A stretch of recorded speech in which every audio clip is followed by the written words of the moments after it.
ہم سیاسی عمل کو سمجھتے ہیں 2020 کا میچ سر، لیکن ابھی فوراً ہمیں چاہیے اب بھائی وہ میٹنگز تو ہو رہی ہیں نا، میٹنگز ہو رہی ہیں، ہم جاننا چاہتے ہیں میٹنگ سے آؤٹ کم کیا ہے. نہیں تو آؤٹ کم اگر نہ نکلا ہو ابھی کیوں بتائیں گے؟ وہ اپنے وقت پہ بتائیں گے. مطلب میڈیا کے لیے تو کام نہیں ہو رہا نا، وہ تو اپنے حساب سے کام کر رہے ہیں اور اپنے وقت پہ بتائیں گے. 24 گھنٹے پہلے بتائیں گے، ابھی کیوں بتائیں وہ آپ کو؟ تو یہ قمر الزمان قاہرہ صاحب نے، میں بڑا اتفاق کرتا ہوں اس بات سے. پھر انہوں نے آپ کے سوال کا جواب دے دیا ہے جو آپ اس سے کر رہی ہیں نا، سینسس کے حوالے سے. اگر سینسس کا بقول آپ کے جو بھی وقفے میں کہہ رہی تھی کہ بکرا کھول دیتے ہیں یا کھول دیتے ہیں، کٹا کھول دیتے ہیں نا، کٹا اگر آپ کھول دیتے ہیں سینسس کا، اس کے نتیجے میں کیا ہوگا کہ انتخابات ڈیلے ہو جائیں گے. اور ظاہر اچھا کیا یہ چیز جو ہے ڈیلے کرنا، اب ایم کیو ایم کل دعویٰ کر رہی تھی ان کے لوگ کہ جی یہ کام پاسبل ہے ود ان 3 months، لیکن 3 مہینے میں پاسبل نہیں ہے. پھر ایم کیو ایم کے ساتھ یہ مسئلہ بھی ہے کہ ایک طرف وہ جو ہے اس سینسس کے نتائج کو ان کے تحفظات ہیں، صحیح ٹھیک ہے، اگر وہ جلدی میں ان کہتے ہیں نا کہ مان لیں اس بات کو، تب بھی وہ نقصان میں ہے. اور اگر کہتے ہیں کہ پرانے سینسس کے مطابق انتخابات ہوتے تب بھی نقصان میں. تو ایم کیو ایم کو اپنی پوری پالیسی ریویو کرنی چاہیے. آخری بس 2 باتیں کہ صرف جماعت اسلامی اور ایم کیو ایم نہیں، جی ڈی اے جو سندھ کی دوسری بڑی جماعت ہے، رولر سندھ کی ماشاءاللہ، ٹھیک ہے نا، گرینڈ ڈیموکریٹک الائنس میں 4-5 جماعتیں ہیں، لغائی صاحب کی فیوریٹ ترین جماعتیں ہیں اور ایک اے ہے. اور وہ بھی کہہ رہی ہے کہ جناب 2.5 کروڑ لوگ جو ہیں وہ لوگ مطلب ہے ان کو ووٹ ڈالنے کا حق نہیں ملے گا. لغائی صاحب اب باقی آپ کی مرضی ہے، جو مرضی کریں آپ. نہیں، میں کہتا ہوں کہ سینسس کی جہاں تک بات ہے، ایم کیو ایم نے اپنا ایک میدان چھوڑا. الیکشن ہونے جا رہے تھے نا، بلدیاتی الیکشن ہو رہے تھے. بلدیاتی الیکشن میں ایم کیو ایم کا کوئی حصہ نہیں ہے. یہ غیر سیاسی فیصلہ تھا، یہ نقصان دہ فیصلہ تھا. بالکل اسی طرح کے فیصلے جماعت اسلامی پہلے کر چکی ہے. جماعت اسلامی میں آپ بتائیں، چلیں ہم ایک طرف کر لیتے ہیں، بہت احترام ہے حافظ نعیم الرحمان کا، اور بہت ایک لیڈر ہیں، لگتا ہے کراچی میں اگر کوئی لیڈر ہیں تو ان میں سے حافظ نعیم الرحمان ہے. لیکن حافظ نعیم الرحمان کے بعد پرانی لیڈرشپ تو ہے. محمد حسین مہنتی کا نام لے سکتے ہیں آپ جو ہے وہ اسد اللہ بھٹو صاحب کا نام لے سکتے ہیں. آپ افغانی صاحب فوت ہو گئے، اب آپ کس کا نام لیں گے کہ جناب یہ ہمارے پاس امیدوار ہیں؟ آپ نے تو الیکشن میں لوگوں کو آنے نہیں دیا، آپ بائیکاٹ کے عمل میں رہے ہیں. آپ اب تک کسی اسمبلی میں 2002 کے بعد کس اسمبلی کا آپ حصہ رہے ہیں؟ 2008 میں آپ نے بائیکاٹ کیا، 2013 میں آپ نے بائیکاٹ کر دیا، 2018 میں آپ نے کوئی سیٹ نہیں لی ہے. آپ آئے نہیں ہیں الیکشن پروسیس میں. اس کا کیا فائدہ ہوا؟ اس چیز کا کیا فائدہ اگر آپ بائیکاٹ کرتے ہیں؟ یہی ایم کیو ایم نے کیا، بائیکاٹ کیا. بھائی آپ کو کیا فائدہ ہوا؟ کتنی نفل کا آپ کو ثواب ملا ہے؟ آپ اپنے لوگوں کی نمائندگی، جتنے بھی آپ کے ووٹر تھے ان کی نمائندگی کا حق آپ نے خود ہی ضائع کر دیا نا. اگر یہ ہوتے تو پیپلز پارٹی، پی ٹی آئی، جماعت اسلامی کو جو سیٹیں گئی ہیں ان میں سے کوئی سیٹیں وہاں سے، کوئی سیٹیں وہاں سے، کوئی سیٹیں ان سے تھے، وہاں سے وہ لوگ جیت جاتے. جو ڈپریس ہو کر آپ کا ووٹر چلا گیا، گھر میں جا کر بیٹھ گیا، اس نے کہا میں ووٹ ہی نہیں کرتا، میرا تو امیدوار ہی نہیں ہے، بالکل، تو انہوں نے اپنے ووٹ ضائع کیا. اب بھی اگر اس پروسیس میں جاتے ہیں، ان کو تو پچھلی جو سینسس ہوئی تھی اس پر اعتبار نہیں تھا، انہوں نے کہا غلط ہے. اور ہم بھی کہتے ہیں یار بائیک آؤٹ نہیں کریں گے. یہ لوگ ابھی اپنے تحفظات کے اظہار کر رہے ہیں، چاہ رہے ہیں کہ سینسس کے، یہ آپ کی خواہش ہے یا آپ چاہتے ہیں یا آپ کے دل کی بات ہے؟ میرے دل کی بات ہے کہ نہ کریں بائیکاٹ. آپ کے دل کی بات بھی یہ ہو سکتی ہے کہ بائیکاٹ نہ کریں، لیکن بائیکاٹ کرنا ہی کرنا ہے. یہ کر لیں گے بائیکاٹ اور اس لیے اپنی اسپیس ضائع کریں گے. یہ اسپیس ضائع کرنے والی بات ہے. آپ کے پاس اگر مجھے بڑا اس پہ ڈاؤٹ ہے کہ متحدہ قومی موومنٹ جو ہے جس نے لوکل باڈیز کے جیسے بھی بوائک آؤٹ کیا تو اس کا نقصان ہوا. تو جنرل الیکشنز کا نہیں کریں گے، وہ ہر قیمت پہ الیکشنز میں جائیں گے. یہ میری رائے ہے، یہ آپ کی رائے ہے، انالیسز ہے میرا. یہ اگر انہوں نے پرانی روش کو برقرار رکھنا ہے تو پھر یہ بائیکاٹ کی طرف جائیں گے، اس لیے کہ وہ بات یہ وہی کہہ رہے ہیں کہ جناب ہمارے لیے یہ ان سینسس پر. اچھا چلیں، اب یہ مانتے ہیں جو ابھی سینسس ہوئے ہیں ان کو مانیں گے؟ ان کو تو پہلے ہی اس کے اوپر اعتراض ہے. اچھا پچھلے سینسس پر بھی ان کو اعتراض تھا، ہمیں بھی اعتراض تھا، اور موجودہ سینسس ہوئی ہے ہم اس پر بھی ریزرویشن ہے. لیکن ہر بار اعتراض کیوں اٹھائے ہوتے ہیں؟ کس پر؟ ہر بار جو آپ بول رہے ہیں کہ ان کو پہلے بھی اعتراض تھا. نہیں، پہلے اعتراض جائز تھا نا. کراچی کی آبادی اگر کوئی شخص بھی کہے کہ 2017 میں 1,49,00,000 تھی تو کون مانے گا اس بات کو؟ کون مانے گا اس بات کو؟ تو پھر یہ ایک سوال ہے نا کہ بھئی لاہور کی آبادی جس تناسب سے بڑی ہے، پنڈی کی بڑی ہے، بڑی ہوگی، ہمیں اس کا نہیں. آپ کراچی میں بھی تو زیادہ مائگریشن ہوتی ہے نا، کراچی میں بھی آبادی بڑھ رہی ہوگی. اچھا لیکن ایک اور بات قاہرہ صاحب نے، کراچی کے مسائل اور بھی ہیں. کراچی کے مسائل اور بھی ہیں. کراچی سے کیپٹل کو بھگایا گیا ہے, آپ خواب آپ کے سامنے ہے. چلیں اس بات پر بات کرتے ہیں. کون تھے یہ لوگ جو بیٹھ کر فون کر کے لوگوں کو کہتے چلاؤ بھتہ دو, اور لوگ جو ہیں کیپٹل لے کر چلے گئے, پیسے لے کر چلے گئے, یہاں سے ملک کو چھوڑ دیا انہوں نے. چلیں کہ آپ کو نیا ماشاءاللہ شہر بن گیا, اتنا خوبصورت شہر بنا اسلام آباد, اچھا ہوا, مطلب چلے چلا گیا اب کیپٹل نا. لیکن قاہرہ صاحب نے جو بڑی مزے کی بات کی, ایک اگر آپ میں آؤں کہتے تاریخ کی جگہ آج کے حال پر آ جائیں, اور جو میرے خیال میں فیوچر کی وہ ایک انہوں نے اس کی بھی بات کی کہ کیا نگراں سیٹ اپ ہونا چاہیے جمہوریت میں, نہیں ہونا چاہیے. ہم دیکھتے ہیں ہمارے جو مطلب ہے کہ پاس پڑوس میں نگراں سیٹ اپ نہیں ہوتا, ہر حکومت جو ہے وہ خود ہی الیکشن کراتی ہے, اور الیکشن کمیشن اتنا امپاورڈ ہوتا ہے کہ وہ منصفانہ الیکشن کرا رہا ہو. آپ نے بھارت کا بھی ذکر کیا تھا اس طرح, ہے نا, بھارت بھی تو جو قاہرہ صاحب نے میرے خیال میں یہ اچھی بات کی, ظاہر ابھی تو اسی کے حساب سے ہوگا, انہوں نے یہ بھی کہا کہ جناب سیاسی لوگوں کو ہونا چاہیے نگراں سیٹ اپ میں. اب یہ بات قابل بحث ہے. اس پہ تو پھر وہ نیوٹرلٹی پہ انتخابات کے فیئر ہونے پہ وہ نشان لگ سکتے ہیں. الیکشن کیسے انڈیا میں کیسے فیئر ہوتے ہیں, بنگلہ دیش میں کیسے فیئر ہوتے ہیں, سری لنکا میں کیسے فیئر ہوتے ہیں, وہی حکومت بیٹھی ہوتی ہے نا. کانگریس بیٹھی ہوئی تھی, وزیر اعظم منموہن سنگھ 10 سال تک وزیر اعظم رہا, پھر بھی ہار گیا. لیکن یہ بات ہے نا کہ وہی والی بات آتی ہے, پھر اداروں پہ سوال اٹھنا شروع ہو جاتے ہیں کہ الیکشن کمیشن آزاد نہیں ہے, یا یہی تو بات کریں, آپ آزاد کرائیں نا, الیکشن کمیشن آزاد ہو گئی تبھی کرائیں گے نا. اور یہی لوگ کہہ بھی رہے ہیں کہ الیکشن کمیشن کو امپاور کریں اور آزاد کریں. آزاد تو ماشاءاللہ وہ آج کل بھی ہے, کون کہتا ہے کہ نہیں ہے, جی کون کہتا ہے, نہیں لغاری صاحب کے علاوہ. تو میں یہ عرض کہہ رہا تھا کہ الیکشن کمیشن ماشاءاللہ ہمارا آزاد ہے, لیکن اس کو مزید امپاور ہونا چاہیے, تاکہ اگلی مرتبہ ہم دعا کرتے کہ وہ اسمبلی آئے ایسے ہمارے یہاں جو ہے پرو پیپل اقدامات کرے, ریفارمز کرے, اس کے اندر صرف یہ نہ ہو کہ نیب لا میں ترمیم کرے, یہ ترمیم بھی کرے کہ جناب آپ کو ضرورت نہیں ہے اس چیزوں کی, نگراں حکومت کی ضرورت نہیں ہے, آپ سیدھا الیکشن کمیشن کے تحت کرا رہے ہوں. جی بالکل صحیح بات ہے. لغاری صاحب ابھی جس طرح سے ہم بات کریں, کیونکہ یہ اس پروسیس میں بھی کئی سال لگ جائیں گے کہ امپاور کیا جائے الیکشن کمیشن کو, اور اس کے بعد نگراں سیٹ اپ کی ہمیں ضرورت نہ پڑے, جیسے قاہرہ صاحب بھی کہہ رہے تھے کہ اس میں بہت وقت لگے گا.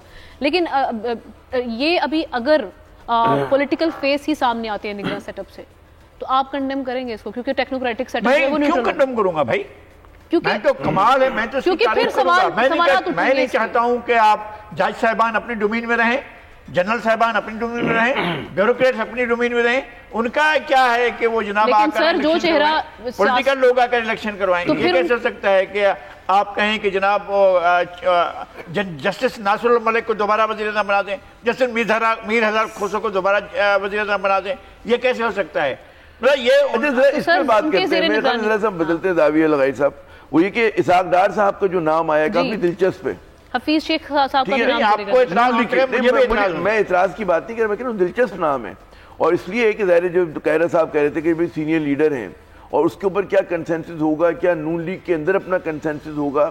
پھر جو ان کے ناقدین ہیں اسحاق ڈار صاحب کے, جو کہتے ہیں کہ جناب یہ ایک جو ان کی ناکامی پر بات کرتے ہیں, جو اتنے کامیاب وزیر خزانہ نہیں رہے, ان کے جو فیصلے ہیں بڑے متنازع ہیں, تو یہ چیزیں جو ہیں آپ کے خیال میں کیا یہ قریب لائیں گی پیپلز پارٹی اور نون لیگ کو, یا ان کی دوریوں میں اضافہ مزید؟ یہ ذمہ داری نہ میری ہے نہ آپ کے, نام نہ کیا ہے کہ ہم پیپلز پارٹی اور نون لیگ کو قریب کریں یا دور کریں, یہ ہماری ذمہ داری ہے. ایک سوال ہے آپ سے, آپ کا سوال ہے کہ کیا لگ رہا ہے آپ کو؟ نہیں, میں یہ کہہ رہا ہوں کہ اس طرح کے فیصلے کبھی بھی معقول نہیں ہوں گے. آپ سیاستدان یہ نہیں ہے کہ ضروری ہے کہ وہ پیپلز پارٹی کا سیاستدان ہو, یہ بھی ضروری نہیں ہے کہ وہ پی ایم ایل این کا ہو سیاستدان, کسی بھی جماعت سے ہو, یا کسی جماعت میں ایک ریٹائرڈ سیاستدان ہو, ریٹائرڈ سیاستدان ہو, ایکٹیو سیاستدان ہو, اگر وہ خود پارٹیسپیٹ نہیں کر رہا ہے. آپ پسند یار ولی کو وزیر اعظم بنا دیں, فرض کرتے ہیں. آپ محمود خان چکزئی کو بنا دیں, فرض کرتے ہیں اس کو. آپ کسی کو بھی بنا لیں. آپ کا جو فرض کرنا ہے, آپ کا جو فرض کرنا ہے نا کہ فرض کرو محل وفا ہوں, فرض کرو دیوانے ہوں, فرض کرو یہ دونوں باتیں جھوٹی ہوں, افسانے ہوں, تو یہ والی بات ہو رہی ہے. نہیں, میں یہ کہہ رہا ہوں فرض کریں آپ نے ڈاکٹر مالک بلوچ کو ایک صوبہ دیا چلانے کے لیے, آپ ڈاکٹر مالک بلوچ کو وزیر اعظم بنا دیں اگر, تو اس میں کون سا کیا قباحت ہے, اس میں کیا زیادتی ہے؟ کوئی ایاز پلیجو صاحب کو بنا دیں, کون کہتا ہے کہ نام بنائیں؟ ان کے والد کا نام پیش کیا تھا میاں نواز شریف نے, نہیں بنایا گیا تھا, لیکن بنایا جانا چاہیے. یہ ان کا جواب سامنے آ گیا. میں نے آپ سے اجازت لے کے ان سے ایک آخری سوال کرنا ہے کیونکہ اس کے بعد پھر ہم کلوزنگ کی طرف بڑھیں گے. میں ان سے آغاز کروں گی کیونکہ ٹرن آپ کی تھی لیکن میں چاہ رہی ہوں کہ میں ان کی طرف جاؤں. میں یہ چاہوں گی کہ آپ بتائیں کہ جس طرح سے اب ہم دیکھ رہے ہیں کہ الیکشنز انتخابات کا ایک ماحول بن رہا ہے اور اس پہ ڈسکشن بھی ہم روزانہ کر رہے ہیں اور اس پہ ہم نہیں بھول سکتے کہ پاکستان تحریک انصاف ایک پاکستان کی ایک مقبول پارٹی ہے اور وہ اوبویسلی وہ حصہ بھی رہی ہے 2018 کے الیکشنز میں بھی. تو اگر جس طرح سے پاکستان تحریک انصاف کے خلاف ہم دیکھ رہے ہیں ان کے چیئرمین کے خلاف حکومت آئے روز ایک چارج شیٹ لے کر بیٹھی ہوتی ہے, نیوز کانفرنسز کرتی ہے جس میں بڑے بڑے ان کے الزامات ان پر ہوتے ہیں اور گرفتار کرنے کی باتیں بھی کی جاتی ہیں, کبھی آرٹیکل 6 لگانے کی باتیں کی جاتی ہیں.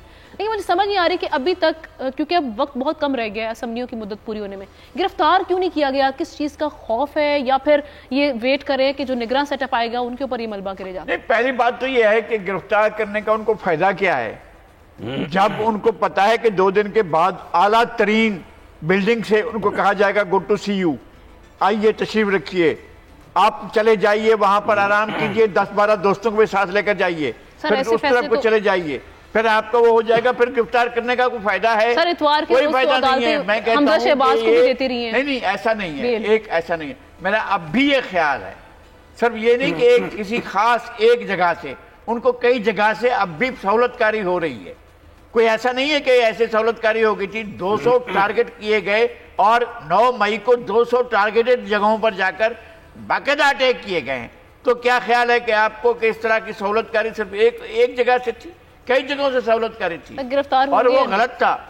میں گرفتار کرنا ان کا مسئلہ ہے, جو کر رہے ہیں یا نہیں کر رہے ہیں وہ تو ان کا مسئلہ ہے. آپ کی انڈرسٹینڈنگ کیا ہے کہ کیا؟ نہیں, میرا کوئی خوف زدہ نہیں ہے, کوئی کسی قسم کا خوف کسی کو لاحق نہیں ہے, کوئی بے ہوش نہیں ہو رہا ہے. آپ نے پھانسی دے دی ایک شخص کو, کون اسا وہ ہوا؟ آپ نے ساری زندگی رکھا جیل کے اندر خان غفار خان کو, کون سا قیامت آ گئی؟ آپ نے جی ایم سید کو مرتے دم تک جیل میں رکھا. ایک بات میں یہاں سے شروع کروں بات کہ پہلی بات یہ کہ جو ہمارے کچھ ادارے ہیں کہ جن کو بالکل متنازع نہیں ہونا چاہیے, اس میں سپریم کورٹ آف پاکستان بھی ہے, ہماری آرمڈ فورسز بھی ہیں, کہ ان کو جو ہے مطلب ہے کہ آپ بلا وجہ سیاست میں مت گھسیٹیں. اور جب بھی گھسیٹتے ہیں تو آپ نے دیکھا کہ ان پولیٹیکل فورسز کو نقصان بھی ہوتا ہے اور ایک ملک کے لیے بھی, اسٹیٹ کے لیے بھی اچھا نہیں ہے. ذرا سا میرا وہ ہے کہ جی جو سپریم کورٹ کو جس طرح سے پی ڈی ایم حکومت نے نشانہ بنایا, ہم یہ توقع کرتے ہیں کہ جو بھی نئے چیف جسٹس صاحب آئیں گے, جو بھی کہ اب تو نام آ گیا ہے قاضی فائز عیسیٰ صاحب آئیں گے, تو ظاہر ہے کہ جو بھی فیصلے ہو رہے ہوں گے وہ انصاف پہ مبنی ہوں گے اور قانون اور آئین کے مطابق ہوں گے. تو اگر کسی کو گرفتار ہونا ہے, میں نام کی بات نہیں کر رہا, کوئی بھی ہو, تو اگر قانون کے مطابق ہو رہا ہے تو ظاہر ہے سپریم کورٹ انڈورس کرے گی. یہ نہیں ہو سکتا کہ ایک سپریم کورٹ کوئی اور فیصلہ کرے اور دوسرا جج کوئی اور, کیونکہ اگر آپ کو قانون کے حساب سے کرنا ہے. میری ایک انٹینشن ہے صرف ہاں یا نا میں جواب دے دیں, آنے والے چند دنوں میں یہ نگراں سیٹ اپ کے آنے سے پہلے گرفتار ہوں گے. کوشش یہ ہے اور بڑی زیادہ خواہش ہے کہ عمران خان صاحب کو ہر قیمت پہ گرفتار کیا جائے. اور 9 مئی کے واقعات کے بعد جو ہے ان کے اوپر جو ہے دباؤ بہت زیادہ بڑھ گیا ہے. میں دیکھتا ہوں کہ آنے والے دن جو ہیں وہ ان کے لیے اور ان کی جماعت کے لیے بہت زیادہ مشکل ہوں گے, اور وہ کس طرح سے نکلیں گے یا نمٹتے ہیں وہ ایک سوالیہ نشان ہے. اور یہ آنے والا وقت ہی بتائے گا کہ کس طرح سے معاملات آگے بڑھیں گے. ناظرین, آج کے شو کا وقت ختم ہو گیا ہے. اگلے ہفتے پھر انشاءاللہ آپ کی خدمت میں حاضر ہوں گے. تب تک کے لیے اللہ حافظ.